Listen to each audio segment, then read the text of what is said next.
all, and welcome to tonight's beer review. I should dub this beer review. I am going to dub it the pho review because I went and had pho for dinner tonight. I like pho. What can I say? So, beer we will be reviewing is Big Eye India Pale Ale from Ballast Point. Got this for Christmas. It's pretty good, I have to say. I already had a bottle of it. 7.0 ABV. No age statement. So one thing I actually found very interesting about this is listed as an American style India Pale Ale, but honestly I found it much more like an India style Pale Ale. And let's pour this out and you'll see what I mean when I say that.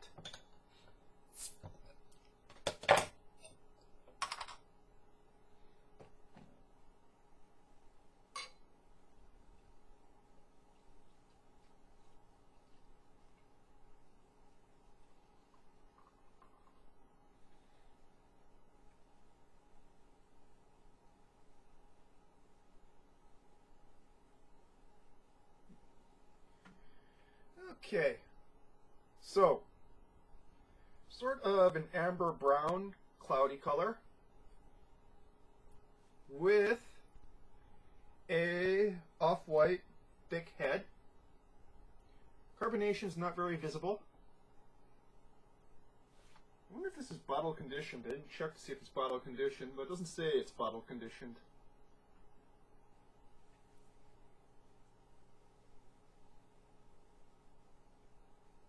Got some floral notes there. Very strong earthiness to this hops. That's sort of backed up by this very bread-like toasty maltiness. Some juicy notes to that hops, but again, it's mostly floral and earthy. That, with the sort of stronger malt aspect, really makes me think more India. More English-style India Pale Ale rather than American-style, which has a lot of those pine notes, a lot of those juicy, fresh tropical juicy notes. This is earth. This is floral. There's hints of herbalness there. Lots of malt character.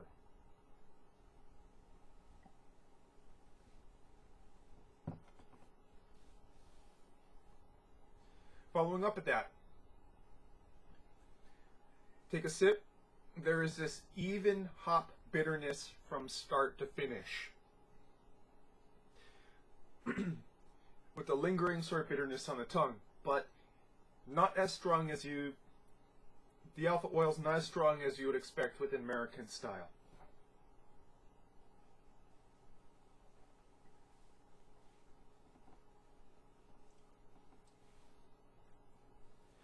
Hop flavors. Slight amount of citrus zest towards bitterness, slight amount of resin, but again, mostly earth. Some sort of grassiness to it as well.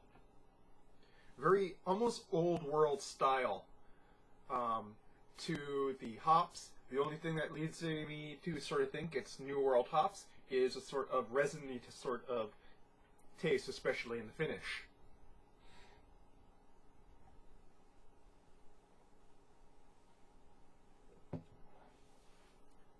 In the front,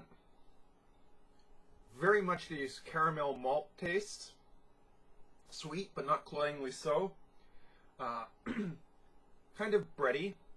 More bready than crackery. But all clears the palate towards a sort of dry, bitter, yet still earthy finish. I can't emphasize that these hops are definitely on the earthy side. Much more seemingly old world. Looking at the hops here, it's not really, it's North American hops, but I kind of wonder if they're using a lot of old world varietals instead of new world varietals for the hops.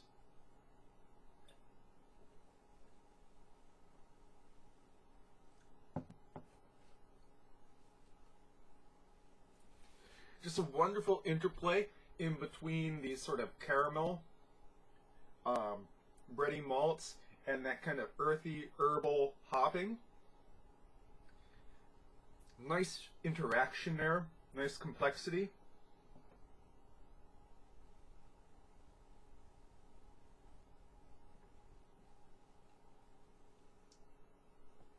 There's a bit of carbonation there. You can feel it on your tongue. It doesn't really look it there.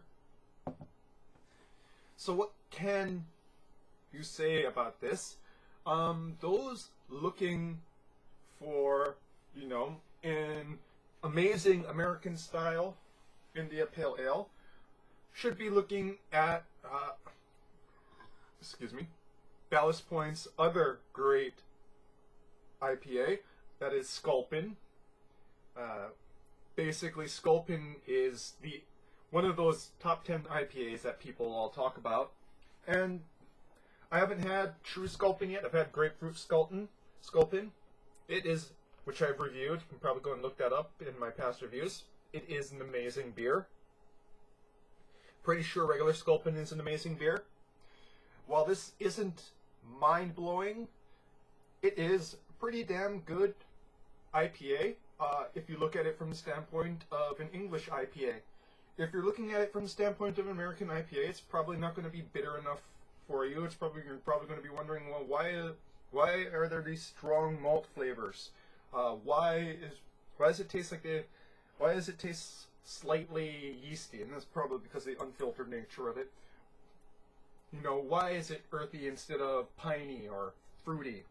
And that's because if you look at this as an English style India Pale Ale, it's pretty much hitting all the points. You look at it from an American style Pale Ale, American style India Pale Ale, you know, it's not going to be hitting those points, which is why it's strange to me that when you look on beer reviews and rate beer, that this is labeled as an American style India Pale Ale, when it is, to me, you know, a pretty well-made example of an English style India Pale Ale, which sort of bespeaks the age. This was their first India Pale Ale that they put out, and you know, that was before, you know, there was a sort of strong division in between the American style and English style India Pale Ales.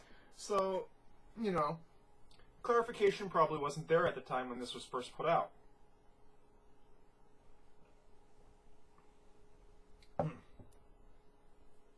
Do yourself a favor too and let this one warm up a little bit. There's definitely these nice sort of interplays in between the earth and just a slight juiciness and resininess. It gives a hint of an American style, but again, mostly English style.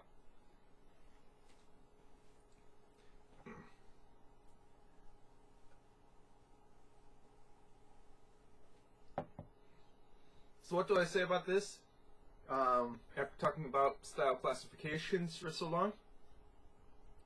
Well, honestly, I kind of prefer the English style India Pale Ales because, in my opinion, they just leave like a touch of diacetyl in there, so there's just a little butteriness to it too. There's that little bit of butteriness to it. Some people really don't like that. It's sort of, diacetyl is sort of like cilantro for some people find, and it is a contamination with many styles of beer. In certain English styles it's desired, like the bitter style. But, you know, and something like this definitely gives it a hint of this English heritage. Some people would probably find it a bit unappealing though. Like, again, I say cilantro, some people are way more sensitive to the taste of that.